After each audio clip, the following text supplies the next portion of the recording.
Hello, welcome back to another episode of Kingdom Recon. It has been a little bit of a minute, which has not been the plan thus far, but as we've said before on this show, not a lot of things go according to plan. But Life. we're here. We still exist, and we are still doing the damn thing. So, as always, thanks for joining us, and let's check in with my other co-host tonight, Randy. Randy, how are you doing? I'm doing awesome. I'm doing awesome. It's starting to slowly turn into our wheelhouse at the time of the NFL now. It's the draft buzz on everything is getting a little louder, and it's getting a little bit more fun watching some of these things, transgress with the Senior Bowl and the East West and all that stuff's done. Mhm. Looking forward to the combine, and Yeah, let's it's, get it done. Let's get it done. we are one professional football game away from the official off season. We aren't here to talk about the big game, but two of us have rooting interest in Oh, it. yeah, we had to bring that up. One of us has been in the off season mode for a little bit longer, and that fortunate soul who knows, hey, listen, at least Georgia's been doing well the last couple of years. So, anyways, Yeah, it's not been bad. Josh, how are you doing, my friend? Doing well. It's been a while. We decide to do this every day that I want to fall asleep when I put my daughter to bed. So I haven't been here. Yeah. I got a mini fridge in my back here. That's cool. Yeah. Is it stocked with caffeine in case you Oh, start to get a little drowsy? I was hoping that this story would come up because yesterday I needed some caffeine. I have these nitros that I drink, look like beer. Told my boss I'm not drinking beer. I'm drinking coffee. 200 milligrams of Not caffeine. drinking, folks. And then Not my drinking. and then my boss. Well, that's right next to it. But my boss suggested that I get this protein caffeine drink. It's cappuccino flavored. Got it. So I had one of these, and then I said, let's just double up and get another one. I need a little extra caffeine. And I said, oh, let's mix it with 2 shots of espresso. Ooh, was I buzzing yesterday? We should have had the show yesterday because it would have been fun. Yeah. Could see sounds and hear colors. Yeah. I have to ask, is the I didn't realize you were bringing a guest to the show. Is the puppy Sky? dog in the back? Sky? Is that been Yeah, there the whole Sky. time? Paw Patrol. Yeah, that's always been there. Oh, That's well, my daughter. yeah, I love is, it, Tom. Your attention to yeah. detail. Yeah, right. attention to detail. That is. I got my haircut too. You didn't notice that? Jeez. Hey, me too. Nobody said anything over here about my haircut, so Yeah. I just assumed we all just we're gonna ignore those. So Right. I guess if you're listening on audio, just to remind you guys, if you're seeing us on YouTube, you see our names here on the screen, but you can find us on the old Twitter. As always, I am Arrowhead Tom, or just Tom. That's fine.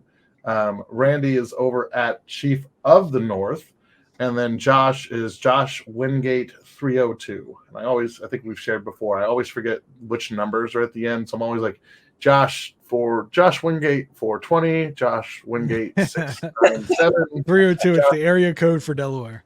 Yeah, which I'm still not convinced is I still can't remember that it's Delaware. Like I'm like, oh yeah, Josh from Massachusetts, Connecticut, anywhere else, Delaware. The funny thing is, like, I'm in Zoom calls all day for work, and I have the conversation with people in the United States, and I'm like, I'm in Delaware, and they're like, Delaware? Like, it's not a place in Ohio, it's an actual state. I had a conversation with a client that's in Australia, and I was like, oh, I live in Delaware. It's on the East Coast. They're like, yeah, I know where Delaware's at. I'm like, son of a bitch. How did someone in Australia know where Delaware is, and half of the United States doesn't know Delaware? Well, maybe we can listen, we'll start a Patreon, and it can be just based on the American education system and why we can't teach these damn kids where Delaware is. Let's help Josh get Delaware on the map. Yeah, I mean, let's do it. It's not just the first state to sign. We'll queue up the Sarah McLaughlin and the arms of an angel. Yeah. For 25 cents a day, you can help a Delawarean. Hey, I do have a fun fact about Delaware. My great grandfather came over here, and his name was I can't think of his first name. West, last name West, Thomas West. Came over here, and was one of the first people to land in Delaware. So his dad was the Delaware of England. So he came over here and he named Delaware after his dad's title. So my great-great-grandfather named Delaware. So Hey, Wow. little fun All right. fact. You may be the Royalty. biggest, the most passionate person I know about Delaware. You have that Yeah. title hands down. Yeah. that So I now expect I thought my Delaware- great grandpa had signed. He's got me beat. My great grandpa ran booze for Al Capone during Prohibition. Well, I mean that's kind of cool. I'm pretty sure my great Naming a grandpa. state is cooler. Naming a state is cooler. Yeah. I'm pretty sure my great grandpa kept Al Capone in business, drinking his booze. But so next, make sure you tune in next time for another Delaware fact. Yeah. Another And then we'll talk about the draft stuff. So, There you go. as we've alluded to, it is officially draft season, and whether you're new to the draft or consider yourself more in tune and an avid draft follower, we wanted just to start with kind of reminding people what the off season and the draft season kind of looks like, and what the purpose and the process is like. We just wrapped up the Senior Bowl, which as I was talking to them, and we got to talk about kind of the major change that happened with the Senior Bowl and what that could look like. So the Senior Bowl is an all-star game. There's also the East-West Shrine game, which both those games have kind of gotten more publicity, more following, have become bigger platforms and are awesome because they're great ways for teams to get chances to interact with players, to see players, get hands-on coaching by NFL coaches, and you get some of those quicker interviews. But the Reese's Senior Bowl really went under a big change this year in that they allowed underclassmen, formally for the first time. I think a couple years ago they made the change where you could be an underclassman and participate in the Senior Bowl if you had graduated early, like if you were a graduate. Yeah. But now I think they've, from my understanding, they've opened it up entirely to essentially anybody who's draft eligible. So, well, I don't even know if we'll keep calling it the Senior Bowl, but it's definitely as an all-star game, kind of becoming the premier event and in terms of the all-star games going into the draft season. And it's kind of an awkward. I mean, it's like that. It's that same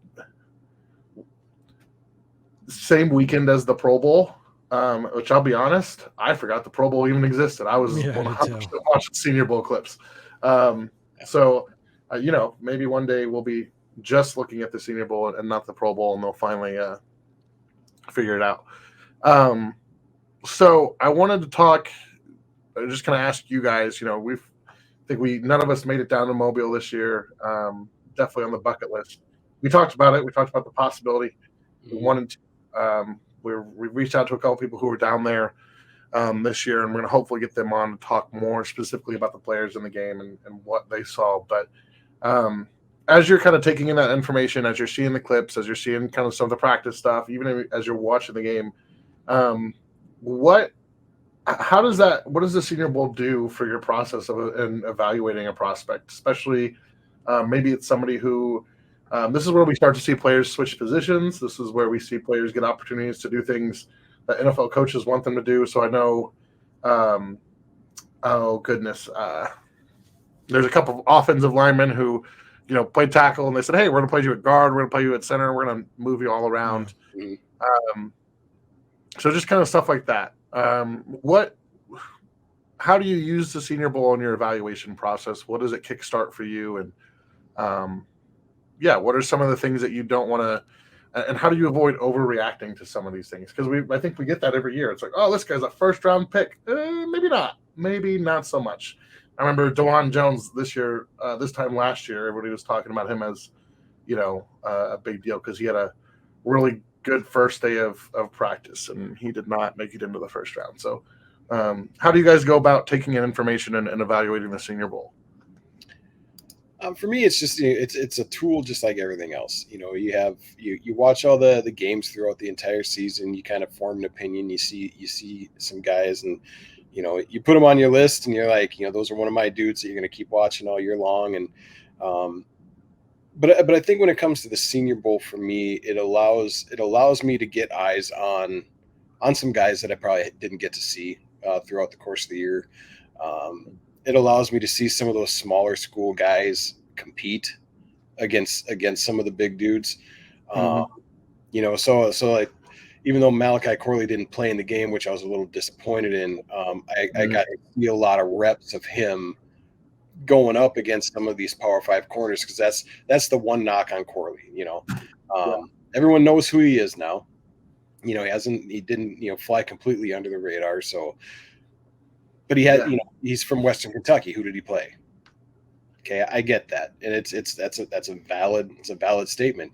But from everything that I saw and read about through the course of the week, is he more than held his own against the kids from the Power 5 schools when it's corners and safeties and whatnot. So I think that's one of the big things I kind of take is just some of those smaller school guys getting those reps. Tom mentioned a little bit about it too. Some of these O-line, D-line guys, whatever else, the versatility that they can show. You take, for example, Cody Mauck from NDSU last year down at the Senior Bowl. He was a premier All-American left tackle at NDSU. He played left tackle, he played right tackle, he played both guard spots down there in Mobile, and I think he even tried snapping the ball a few times during practice, just to show that he can literally do whatever you need an offensive lineman to do. And then he comes in, he gets drafted in the second round, and now he's a starter for the Bucs all season long from day one. So I think it's a great platform for some of those small school guys to really step up and show exactly what they can do against the top level dudes, and really kind of vault themselves into that bigger conversation. So I think that's probably the key thing for me. Yeah. I think those are good points. The smaller school guys. I know the corner out of Toledo, Quinion Mitchell, was a guy that had a lot of ball production, but played a lot of off ball and played in smaller schools and that kind of thing. And it's like, is it all fluky? And then they went down there and they put him and they said, hey, we're going to play press, and he was really. The best way I heard explained was he showed a willingness to play and a capability to play in press. Obviously there's things that are probably going to have to be developed, but his skill level, his confidence, and I think that's a big part of it, is his willingness to do things, differently. That I think that's a huge part that we maybe underrate. If you take if Cody Mauck could come in and go, yeah, no, I'm a tackle. I'm just going to play tackle. I don't know how many people would have made it that far, with that attitude in general in athletics, but just that willingness, and then also how quickly they can pick it up, right? And it moves fast, and the NFL moves fast, and being able to process information is important. So that's a great point. Again, being able to be versatile, but also getting a chance to put these guys, and again, hats off to I think I called him Matt Nagy earlier, Jim Nagy, who runs the Senior Bowl. He does a pretty good job of balancing these rosters out. Although I really wish he would have put Bo Nix and Michael Penix on opposite. I mean, I understand getting to see them back to back, but I really want to see them play against each other. I thought that would have been cool. But it also levels the playing field, right? Everybody's coming in. You got the same amount of time, same amount of practice, window. Put this team together and see them compete. So, Josh, what do you think? What are some things that you kind of keep in mind when you're taking in this information from the Senior Bowl? Yeah, definitely. First, I want to say Matt Nagy from the University of Delaware, but so is Brett Veach. Yeah, there you go. We really should know more about Delaware. Yeah, you really should. I agree. Seeing these smaller school guys, that's the immediate first thing I do, because I want to see them go against the upper echelon talent. I want to see, they look great on film against the smaller schools. How are they going to compete when it comes into the big guys, the guys that are moving into the NFL? I want to see them first glance there. There was a guy that I was hoping that was going to be there. He wasn't there because he's injured. The Yale tackle, Kieran Amagaji, I think that's how you say it. Yeah. Because you throw the film on, you're like, this guy has zero technique, but he has everything you look for as far as Mhm. athletic ability, length, long arms. I was just, man, it'd be really cool if he was there. And I go back Yeah. to the year I went to the Senior Bowl, and you had guys like Cole Strange that Mhm. was there. That Senior Bowl, he got there. Everyone was kind of big on him early on, but then he gets to the Senior Bowl and he just explodes. So Yeah. this is a really big movement for the guys that come in from smaller schools. But then as well, you get to see these players where you're trying to put Mhm. a position flex in there, like was said before, and you get to see them in that position. How do they actually play in there? Because Ed Ingram, then I was like, man, he could play center too. And then they throw him in center and he struggles a little bit.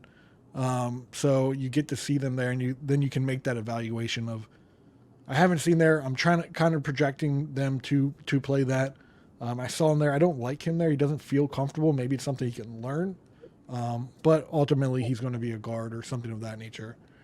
So just seeing that position flex and seeing how people practice compared to how they show up on game day, because we Mhm. don't get that knowledge before the Senior Bowl. So having that evaluation, how do they act during practice?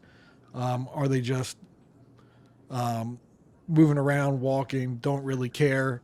And if they're doing that on practice day, they have to show up on game day. And if they don't show up, I'm looking down on them because, or do they really care? So you get to evaluate the entire process of the player when it's at the Senior Bowl, because we get to see that.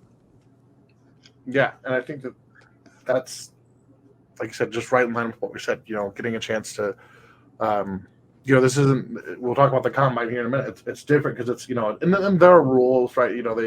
They really do prioritize reducing it, minimizing chance for injuries and all that stuff. Obviously, we don't want guys going down during the All-Star game, but like you said, getting a chance to see them in person, in action, um, you know, and the momentum that they can generate, right? These guys who are maybe a little bit unknown. I mean, Cole Strange, whether it was justified or not, ended up going in the first round. Might have been a little bit of a strange pick. Um, yeah, sorry, that went as well as I thought it was going to. Um, so I think, again, there's these smaller school guys. You can really make a name for yourself at the Senior Bowl, and there's a couple guys who, the last couple years, who have done that. And then, we were talking about this a little bit before the show. A bad Senior Bowl doesn't, also end things. So we were talking about, one of my favorites, Devontae Walker out of North Carolina. Not a good week for him in Mobile. But Rashee Rice last year, not a good week for him either. Wasn't kind of some of the similar issues didn't stand out. A lot of guys didn't stand out last year, but in that receiving group. But it's not necessarily a death sentence, but you can definitely earn yourself a lot of money at the Senior Bowl, even at the East-West Shrine Bowl. And we'll talk more about, kind of who improved and who earned that money in an upcoming episode, just because we're, like I said, we want to get some people who are on the ground at both those events. So the next kind of big, actually, before we move on to the combine, other important thing that happens at the Senior Bowl is we start to get official measurements, which can be pretty big for some of these positions. So that is also one that, and again, they really, they tweet those out as they're coming in, and it is kind of for some of these guys, it's a little bit of a spectacle. You're going, oh man, this guy, some of these dudes are huge, or oh, that guy's, there's I think Xavier Leggett out of South Carolina, who's listed at like 6'3", and he came in at like 6'01", like 6'1", just barely. So some of these guys, it can be a big deal. Yeah, and it can modify. So I'll use Leggett as an example. Like, you go, okay, this is a big contested catch kind of guy, and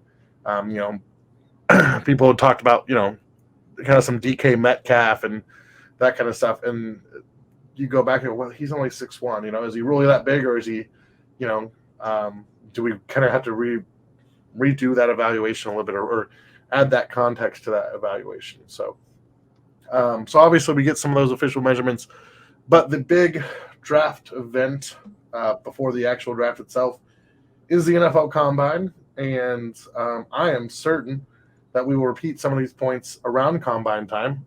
But let's talk about how we approach that event and how we filter that information.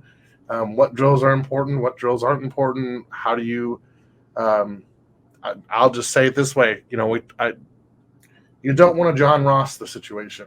Somebody breaks the 40-yard dash record, and all of a sudden they're in the top 10, even though they had a lot of other concerns as a player.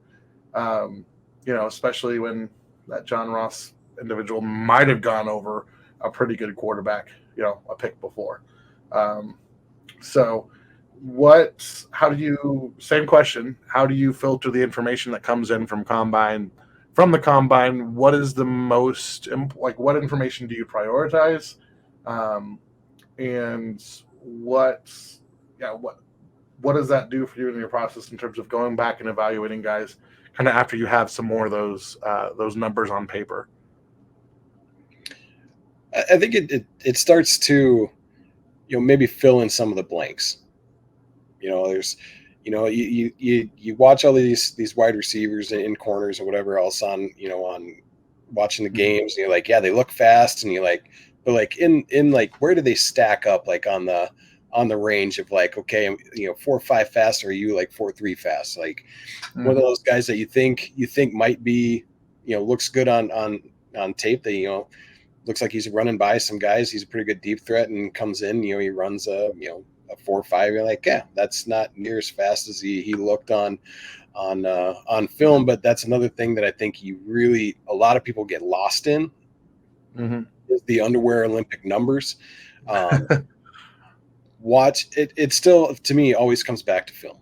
Yeah. What does the guy do on film in his shoulder pads during a game against another dude? Yeah, it's great to see those numbers, to see how legit, like, real fast a guy is. Or with the O lineman, like I love watching the O lineman, bench, because when you want to get in, you want to be able to lock out a dude, so you got to be strong. Like, I don't care if a wide receiver benches, don't care. I don't care if an O lineman runs the 40, don't care, because is he ever going to do that in a game? Maybe once, maybe. And odds are he's going to run 15 and he's going to watch the other 40, so it doesn't make any sense to me. But some of those positions, like it is good to see how quickly they accelerate, how they have it broken down to the 10, 20-yard split and the 40 time, full 40. It really is, to me. It's just, it fills in some blanks. It maybe, puts some context into what you see on film or what you don't see. But really don't get lost and get overly carried away, like the Raiders always do in speed and the 40 time. It's like, watch the film. That's going to tell you what's going to happen. The same with the measurements and stuff, with our boy Morgan down in Arizona, that all of us love, the tackle. He came in and said short arms, 33-inch arms. Is that going to eliminate him from some teams with their metrics on what they hold true to? Maybe. But watch the film, and the dude can play football. I don't care if his arms are 2.5 inches shorter than the next guy. Like, take it with a grain of salt. It fills in some blanks. It's not the be all end all of all measurements, but it's still fun to watch. It is, yeah. Part of the process. It's fun to watch. I love watching all the individual drills. I love watching the linebackers backpedal, catch a ball, how they change direction. And they break, can they, not fall over when they're trying to turn and run? So I will say, as far as the bench press goes, and this was, I think it was Lance Zierlein who said this, and it was just like, it's one of those things I feel like it's obvious, but I've never even really thought about it. Like, the bench press, even for those positions that don't necessarily, obviously the O-line and all that, but it's almost like there's that spirit of competition, right? And they talk about that as an event that, like, watching how you go out there and respond to, hey, this is the most high pressure lift you're ever going to do in your life. right? Like this is literally an audition for a job, but also how you encourage others, right? And they talked about how, you know, there were guys who would go up there, put up 40, and then just walk off, and then there's other guys who, you know, put up 40, and then they're just hyping the other guys up, and they're screaming and yelling, one more, one more. And if you've ever been in a football locker room, you know, in the weight room, that's part of, like, you get, it's that psychological. It's like, hey, is this guy going to be what kind of teammate is this guy going to be? You know, and I'll speak more to that in a minute, but you know, it's interesting how these events can have multiple purposes. So, Josh, what do you think about the combine? What are some of the things that you're paying extra attention to that week in Indianapolis? So the biggest thing is going to be medicals. What do we get back for medicals on these players that have previous injuries? That's probably the most important reason why we go to Indianapolis, is because their medical facilities are top notch. Mm-hmm. The second thing is Randy hit it on the head. We're evaluating these guys as like a knowledge check to what we've seen on film. Film mm-hmm. rules over everything in this draft process. If you get away from the film, you're going to make bad decisions. To that John Ross, we've seen it before. Orlando Brown Jr. ran a terrible 40 and dropped down the board because of that. And Baltimore is able to get him in the third round when he previously was projected as a first round prospect before he ran that 40. So there's something to that. As well, I just had another guy in my head, and Aaron Curry. We're talking about guys that just look amazing. Yep. Aaron Curry won the Underwear Olympics. He looked like the stud of all players when it came to a linebacker. And how'd that turn out? He went, fifth overall? And he didn't really have a career. So, film wins everything. Use it as a knowledge check. Like for me, Fashanu, one of my biggest things is he got tired in the end of the third, fourth quarter against Ohio State. So you mentioned the bench press. I want to see what he does in that bench press because he's got longer arms. He's going to get tired early. Is he going to push? Yeah. And then towards the end of the combine in his drills, how is he going to react to that? I want to see stuff like that. I'm looking at things that was off to me on tape and see how they respond in these drills and do things like that. Yeah, I think, and to continue to build on the point that both of you have made, if you're not familiar with the environment that these players are going through, you know, they you'll hear some of the analysts say it's the biggest interview of their life. Yeah. And for a lot of these guys, it is. I was thinking of the other guy a couple years ago. I think it's the same class as Aaron Curry. We're going back. Ohio State. Looks like Tarzan, plays like Jane. Rex Ryan ended his career before it started. Golston. Golston. Yeah. I could picture him in my head because he just looked like a monster. And then you got him on the field, and he put up insane numbers. I remember, like, in Madden, his ratings were, like, ridiculous. Yeah. And, like, 2 years in, he was always, like, just wrecking things. But then in real life, you know, when you watch the tape, you're like, probably not. You know, and there's a couple of those guys every year. It'll be interesting to see who they are this year. You know, and how you go back and verify it. But this is also, so, you know, essentially this event is, you know, controlled chaos. It's you know, you're getting minimal hours sleep. You're getting, you know, I remember there's stories of guys, you know, falling asleep and the interview rooms with, you know, waiting on coaches and stuff. They're getting asked all these random questions, and you know, they're just kind of just handed numbers and said, all right, get in line. You're going to run this 40-yard dash, and, you know, sometime in this time period, and there's just, you know, there's a lot of things that go into that. You guys, you know, the medicals obviously are a big one. You know, the common fan doesn't get a lot of that, but it feels like every year there's a guy who we're going, wait, why is this happening? Why is this guy falling? And then it comes out later, oh, there's, you know, a medical thing, or there's a medical concern.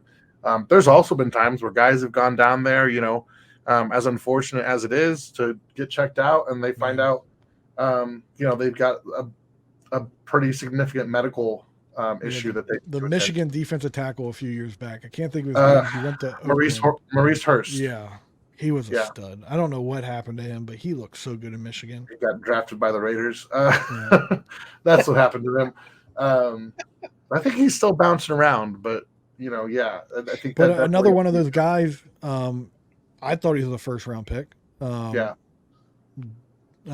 Darnell Washington. What happened? Come to find out, there's a medical that came up at the combine. He has bad knees. Mm-hmm. So everyone was like, that's why he went so late. He had bad knees, and we had no clue. But everyone else, NFL wise, found out at the combine that I think does he have degenerative knees or something like that? I don't know. That's the cartilage. It's the same thing that kind of derailed Todd Gurley. Obviously different positions, but probably a little bit more of a physical position at the tight end with all the blocking Washington does. But so I think that is a big one, in the sense of NFL teams getting to see kind of how these guys handle themselves, right? How they conduct their business, knowing hey, this is and that's why, it used to be several years ago, they do the drug tests at the combine, and it was such a big deal when somebody, failed a drug test at the combine, because it's like, dude, you knew this was coming. If you can't get it together, it worked out well for the Chiefs and ultimately for his career. He ended up being a good player, but Justin Houston, right? He was a stud, and he probably was a top 50 pick. Ended up falling to the third round because of a failed drug test at the combine. Ultimately, in the big picture, not an issue for him in his career, but it's those little things. It's those make or break moments. As you're preparing for this week, where it's coming, and you gotta, come in and it's tough. I've never been an NFL prospect. I like to think that.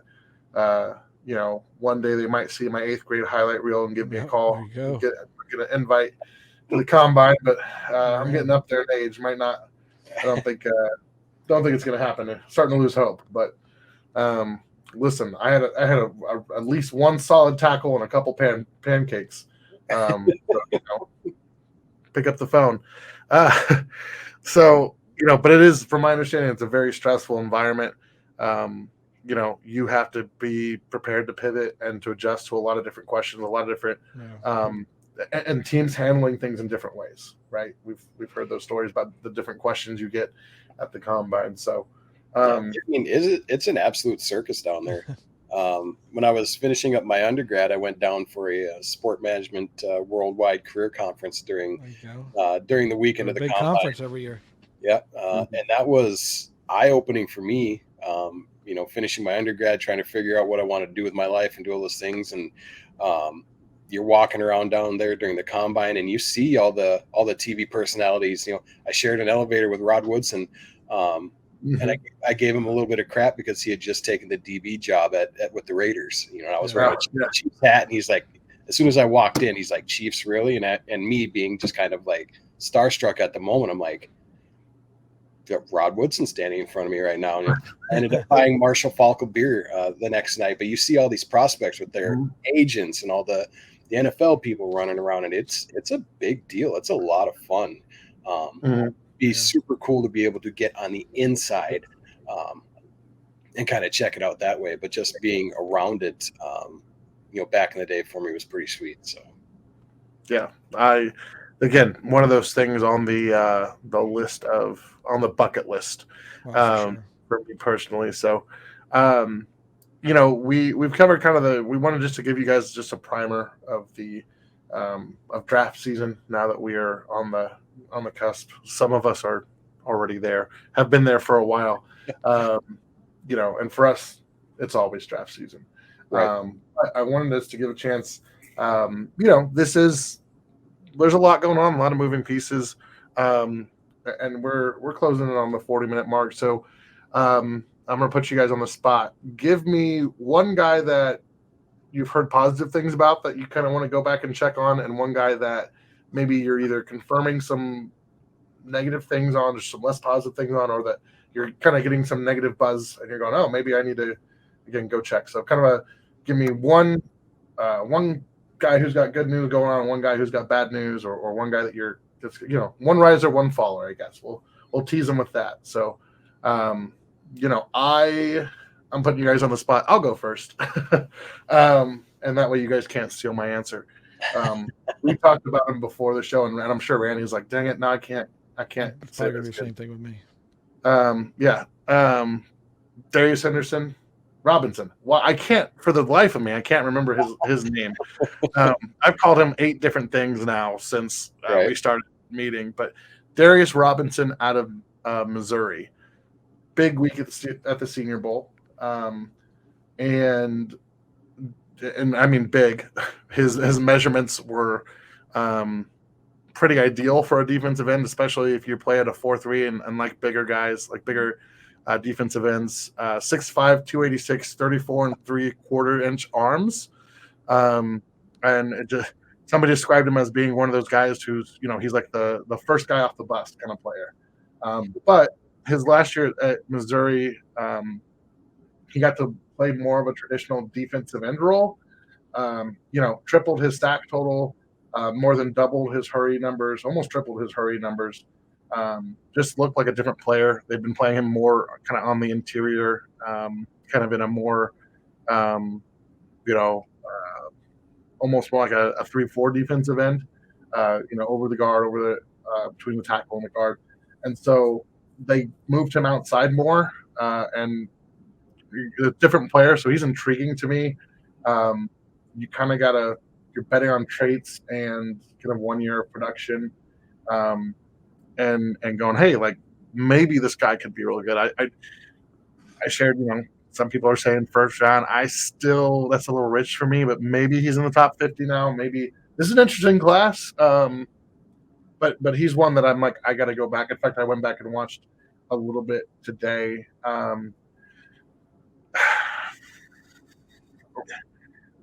As far as a guy that maybe didn't, we already mentioned like my guy, but I'm going to save that for somebody else because I'm sure one of you guys will grab him.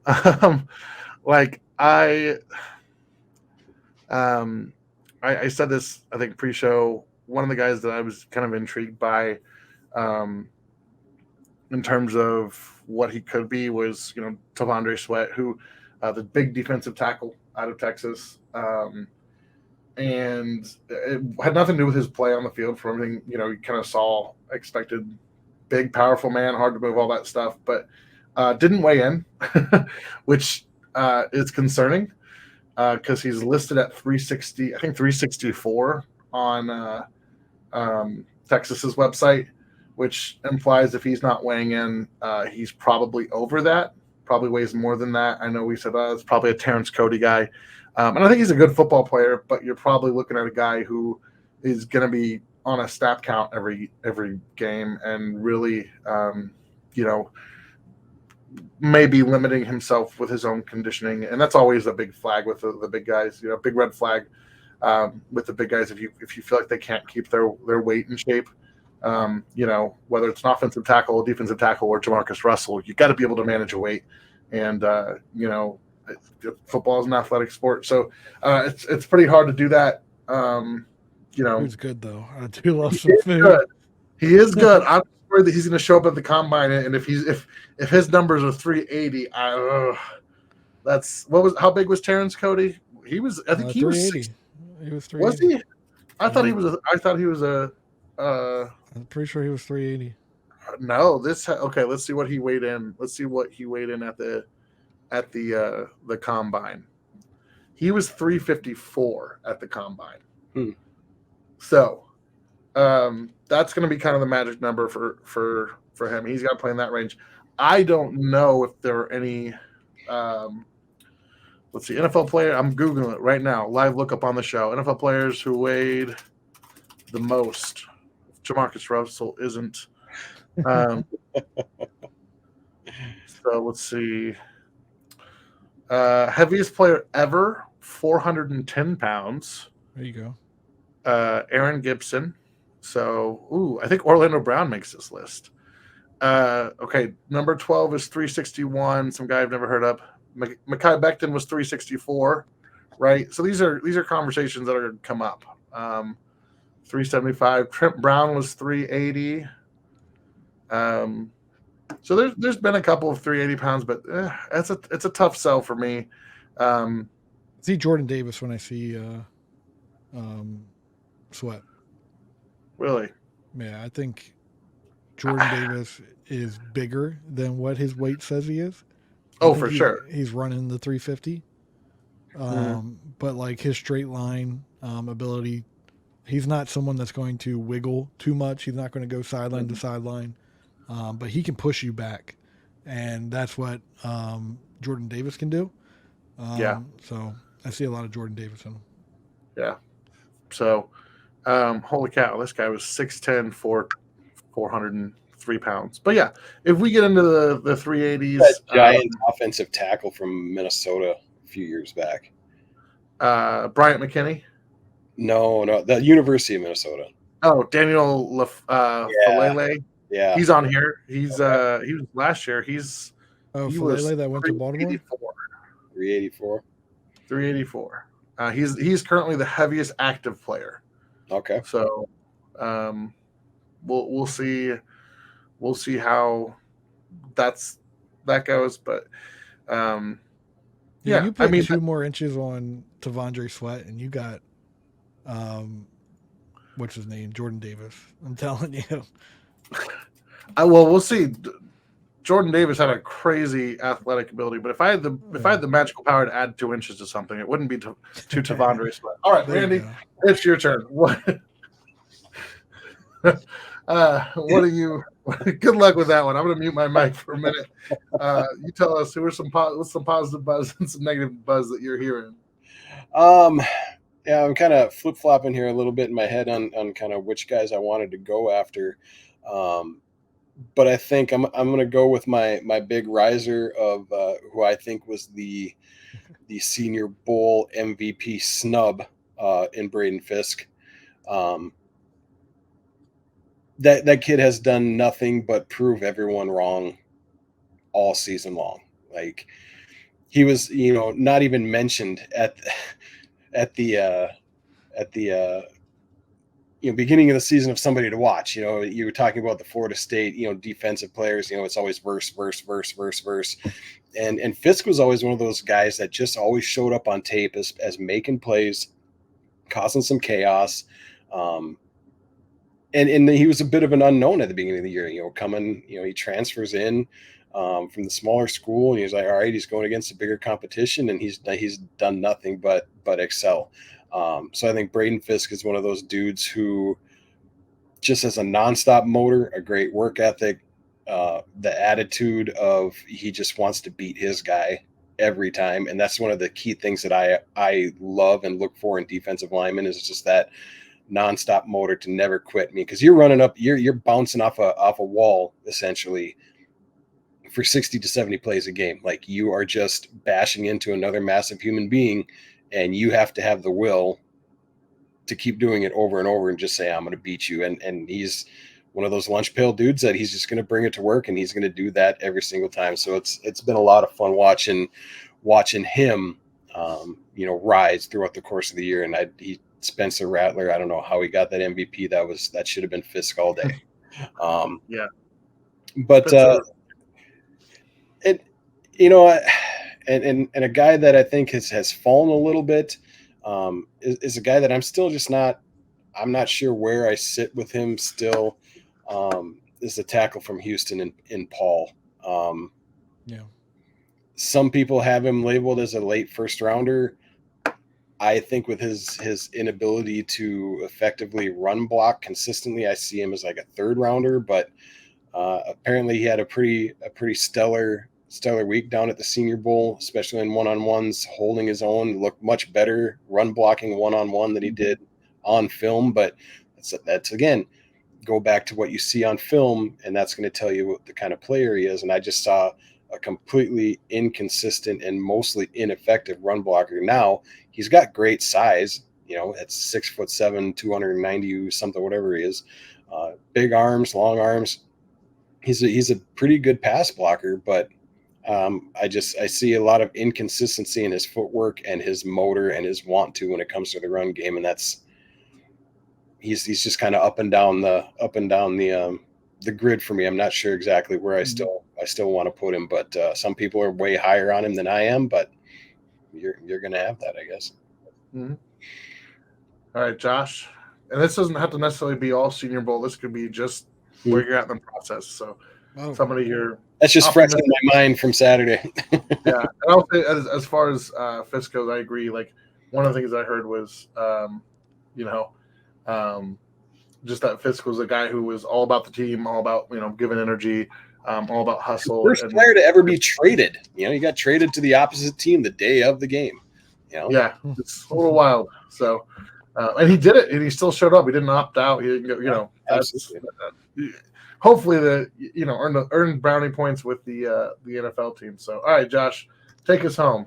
Yeah, definitely. So I think it does have to be about the Senior Bowl or some kind of all-star game, because that's the only thing going on right now. We don't have any other thing happening. But we haven't talked about him all game or all show, and it kills me right now, because I'm going to go out on a limb and say he's the best player at his not just position group, but overall group.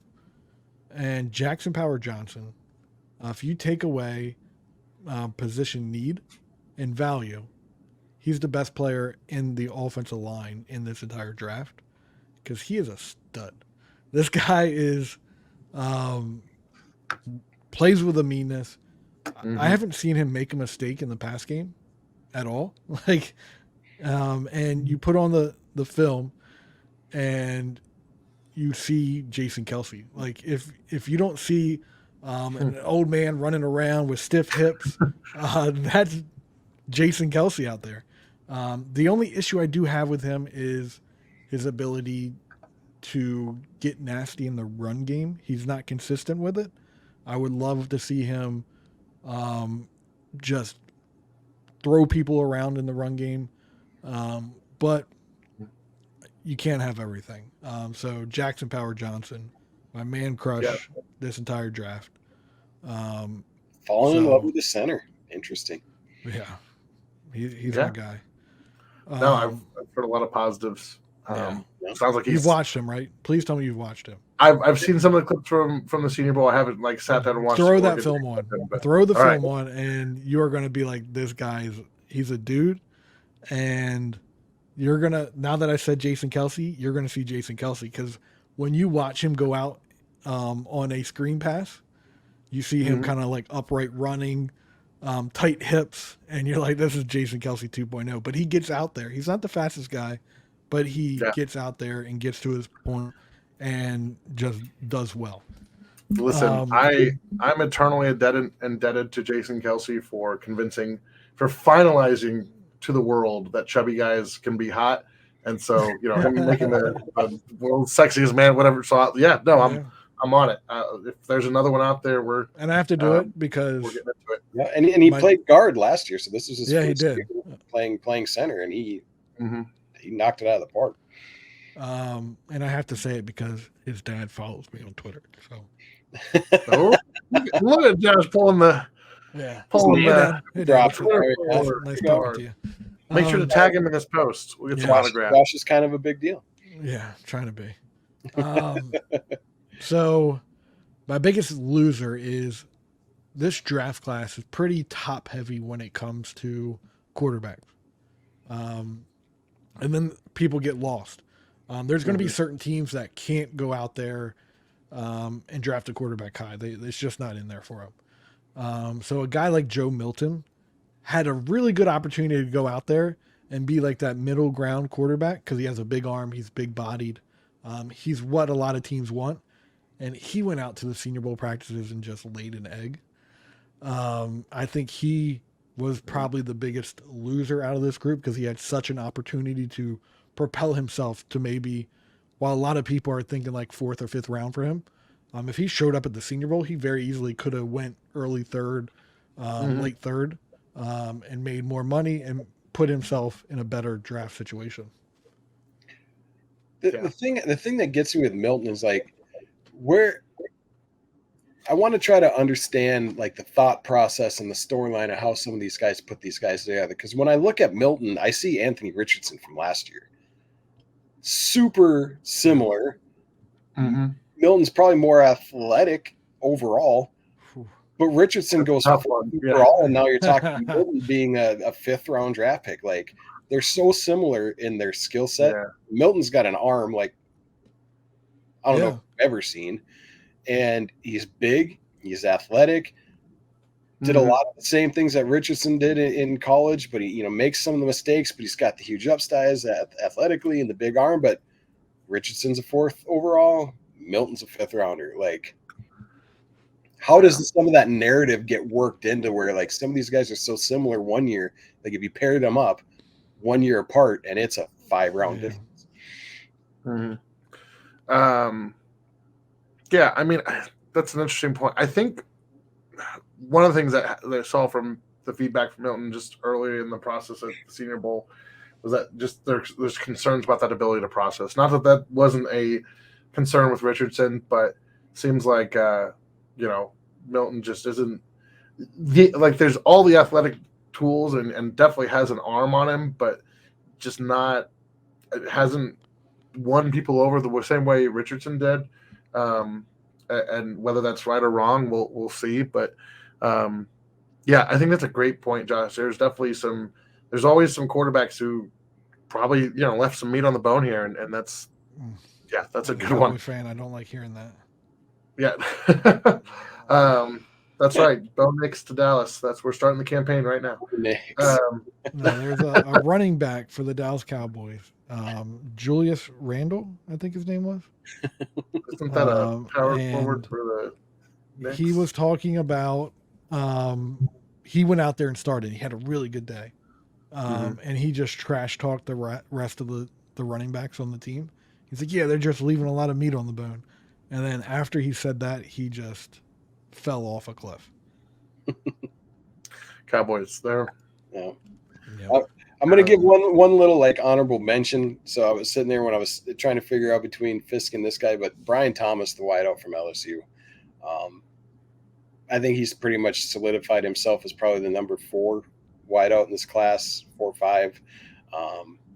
But I think throughout the course of the season and everything with what he did, I think he's shot up a lot of boards from a pretty much unknown to it could be a late first round guy. I got to find out who's your number 2 guy right now. My number 2 wideout? Yeah. But Dunze. I mean, I was hoping we got him. I was hoping we had him, Tom. Man, please tell me you didn't fall off the neighbors. Somebody. Don't say it to me. Can I call it a tie? They're different.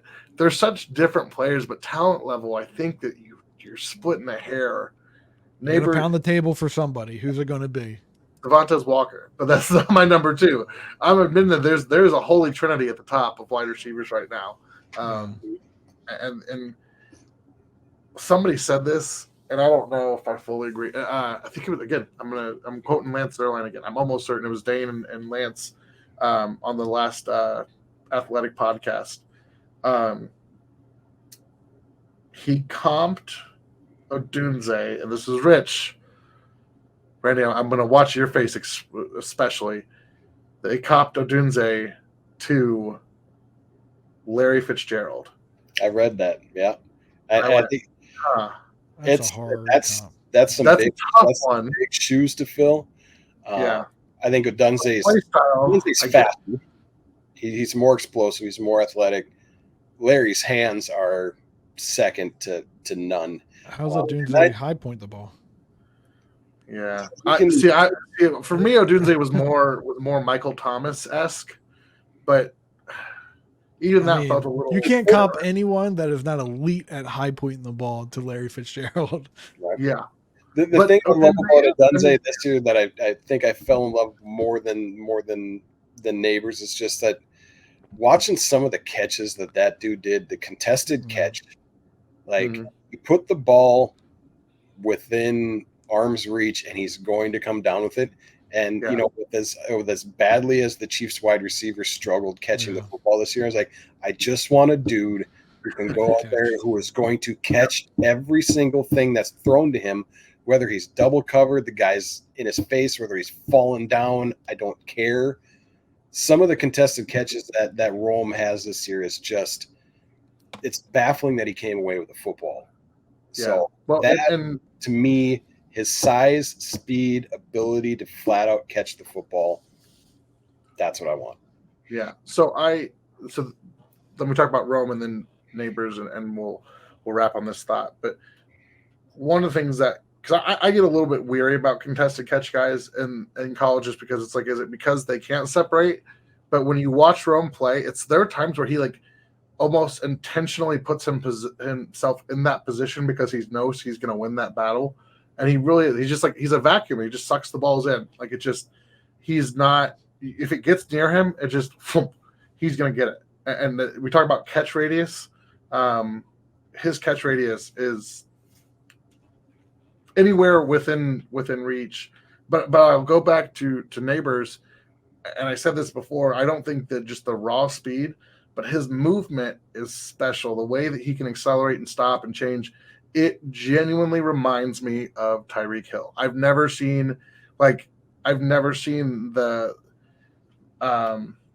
agility like from another player, and I don't make that comp lightly. Like Jalen Waddle, you can't say you didn't see it from Jalen Waddle because that guy's hips were oily.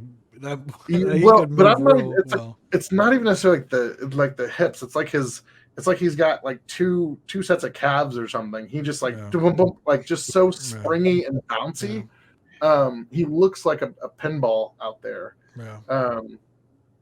And so like I said, they're two different players with high level skills, and some of it's going to depend on what you want from your receiver. Someone's going to bet. Yeah, I can't. We're tough splitting the two because they are, to me, they win in very different ways, but they're both elitely talented.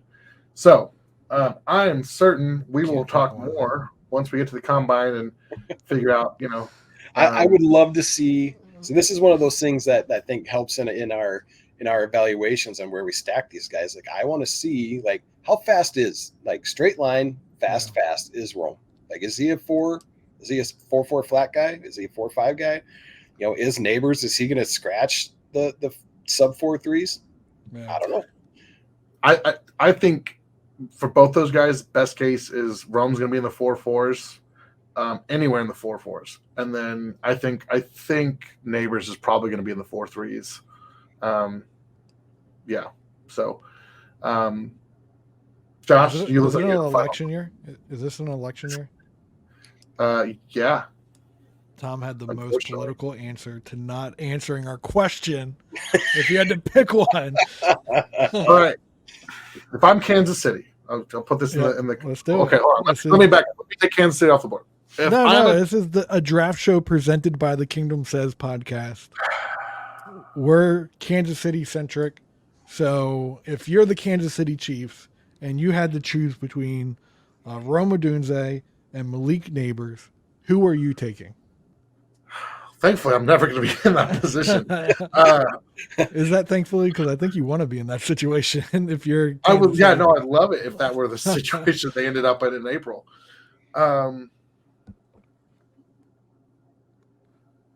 Let me kick Randy out real quick, and then he's struggling. I am. In that situation, I'm probably going with Neighbors just because I think there are some things. Hold on, Randy. Stay with me. I think there are some things that Rice can do that Odunze can offer, but I think that there's a lot of things that Neighbors can do that nobody on the Chiefs roster can do, right? That said, if I'm starting blank, like no other roster, like if this is, just a fantasy draft and I have to pick one of them to be my receiver, I'm probably going with Odunze because I think he's going to be another political answer here. How about this? You guys draft Brendan Rice and you just roll with the marketing strategy of Rice Baby. There we go. Rice Baby. I'm sure. Listen, I am certain that they could come up with some State Farm commercials for that. Yeah, they certainly could. Or listen, it's Rice. It's Andy Reid. It pretty much, writes itself. We can figure that one out. Yeah, there you go. So, all right, my friends, we have hit the hour mark. We're gonna get ourselves out of here. I am mentally realizing a minute ago that I said that Rome Odunze sucks in balls, and so I was laughing about that. Yeah, I was trying not to laugh. We're gonna have to put an explicit tag on this episode, but that's why I paused for a minute. I was like talking about I was like, how do you? I'm like trying to. Yeah. Anyways, if you are Tom has derailed and following us on Twitter, I am at Arrowhead Tom. Randy is at Chief of the North. Josh is at Josh Wingate 302. We are going to be back soon with more content. Make sure you follow, hit subscribe, share with your friends, maybe not your children or your elderly people, not this episode at least. And of course, interact with us, ask us questions, let us know who you missed, who you want us to take a look at. It's one of my favorite things is when somebody says, hey, check this guy out, and I've never heard of him. And, it's a guy I can go look at and start, getting behind and getting excited about. It's like unwrapping a new gift on Christmas morning. So, give us a holler. We're excited. We're excited for some of the people that are going to come grace us with their presence. We're, like I said, just to remind people, we're only a couple episodes into this, and we're definitely working out the warts of scheduling and learning how all this works. And but I love talking ball with these guys. I hope that you guys enjoy our conversations as much as we enjoy them. And we appreciate everybody who listens and supports. We are here. It's draft season. Let's do this. I don't remember how. It's been so long. I don't remember how we end the show. So, regardless, though, go Chiefs.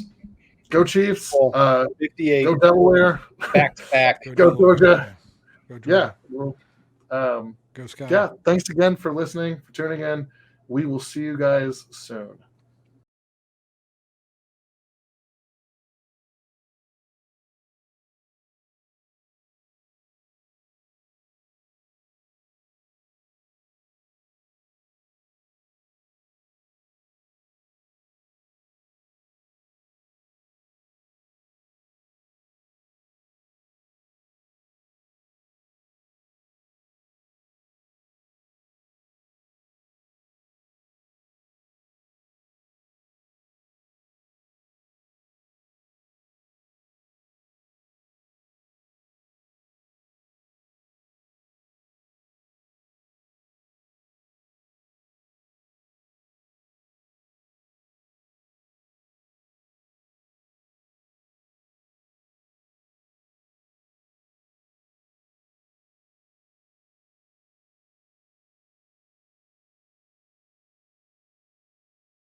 the kingdom says.